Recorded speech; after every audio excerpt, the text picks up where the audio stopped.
PMCയും ബഹുദൂരം കിലോമീറ്ററുകൾ താണ്ടിയാണ് ഞങ്ങളുടെ മുമ്പിലെത്തിയത്. ഒരു മാസമായ ഒരു ഗവൺമെൻറ്റിൻ്റെ പെരടിക്ക് അതെല്ലാം കൂടി വെച്ചിട്ട് പോകാനൊന്നും ആർക്കും കഴിയില്ല.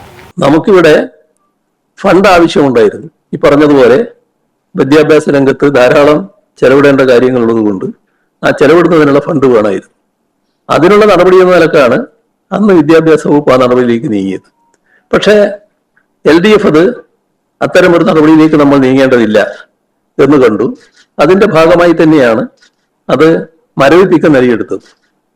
മരവിപ്പിച്ചതിന് ശേഷം പിന്നെ അനങ്ങിയില്ലാലോ, അതുമായി ബന്ധപ്പെട്ട ഒരു കാര്യം നടന്നിട്ടില്ലാലോ. അപ്പോൾ മരവിപ്പിച്ചതിന് ശേഷം PMC പദ്ധതി എന്നത് ഇവിടെ കേരളത്തിൽ നടപ്പാകാത്ത അവസ്ഥ തന്നെയാണ്. നേരത്തെ ഉള്ള അതേ നിലയിൽ തന്നെ കിടക്കുകയാണ്. നേരത്തെയും ഈ ധാരണാപത്രം ഒപ്പിട്ടു എന്ന് പറയുമ്പോൾ അതിന്റെ ഭാഗമായി ചെയ്യേണ്ട കാര്യങ്ങളൊന്നും ചെയ്തിട്ടില്ല. PMC പദ്ധതിയുമായി ബന്ധപ്പെട്ട ഒരു കാര്യവും ചെയ്തിട്ടില്ല. അപ്പോൾ അവർ ഫണ്ട് കിട്ടൂല എന്നുള്ള ഘട്ടത്തിലെത്തിയപ്പോൾ അതുവരെ പറഞ്ഞതൊക്കെ ആ ഒറ്റ പറച്ചിൽ നിന്ന് പിന്നെ അവസാനിച്ചില്ലേ. ഫണ്ട് കിട്ടൂല എന്നായപ്പോൾ ഞങ്ങൾ ഫണ്ട് വാങ്ങി എന്ന് പറഞ്ഞു. SSK ഫണ്ട് കിട്ടുന്നതിന് വേണ്ടി ഒരു താൽക്കാലികമായ ഒരു അറേഞ്ച്മെന്റ് ഉണ്ടാക്കി. അത് CPI മുന്നണിയിൽ തർക്കം ഉണ്ടായി. അതിന്റെ അടിസ്ഥാനത്തിൽ എഗ്രിമെന്റിൽ നിന്ന് വിഡ്രോ ചെയ്തതായിട്ടും ക്യാപ്റ്റൻ അബേൻസിൽ വെക്കുന്നതായിട്ടും അത് ക്യാബിനറ്റിന്റെ തീരുമാനമാണെന്നും ക്യാബിനറ്റ് ഒരു സബ് കമ്മിറ്റി ചുമതലപ്പെടുത്തിയെന്ന് പറഞ്ഞ് ഞങ്ങൾ കത്ത് കൊടുത്തിട്ടുണ്ട്.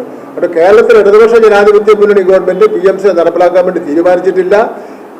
പൊതുവിദ്യാഭ്യാസ രംഗം കേരളത്തിൽ നിന്ന് PMCയിൽ പറയുന്ന കാര്യങ്ങൾ നടപ്പിലാക്കേണ്ട ഒരു സാഹചര്യവും നിലനിൽക്കുന്നില്ല. ഫണ്ട് വാങ്ങി ഉപയോഗിച്ച് എല്ലാം കഴിഞ്ഞ സ്ഥിതിയാണ് ഇപ്പോൾ ഉള്ളത്. ഇനി എന്ത് ചെയ്യാൻ കഴിയും എന്നുള്ളത് നോക്കാനാണ് ഞങ്ങൾ കമ്മിറ്റിയെ വെച്ചത്. LDF സർക്കാർ PM ശ്രീ പദ്ധതിയിലൂടെ തുക കൈപ്പറ്റിയിട്ടില്ലെന്ന് കേന്ദ്ര രേഖ വ്യക്തമാക്കുന്നു.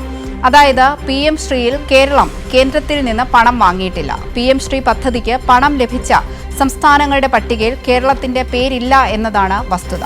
ലോക്സഭയിലാണ് ഡീൻ കുര്യാക്കോസ് MPയുടെ ചോദ്യത്തിന് കേന്ദ്ര വിദ്യാഭ്യാസ സഹമന്ത്രി രേഖാമൂലം മറുപടി നൽകിയിട്ടുള്ളത്.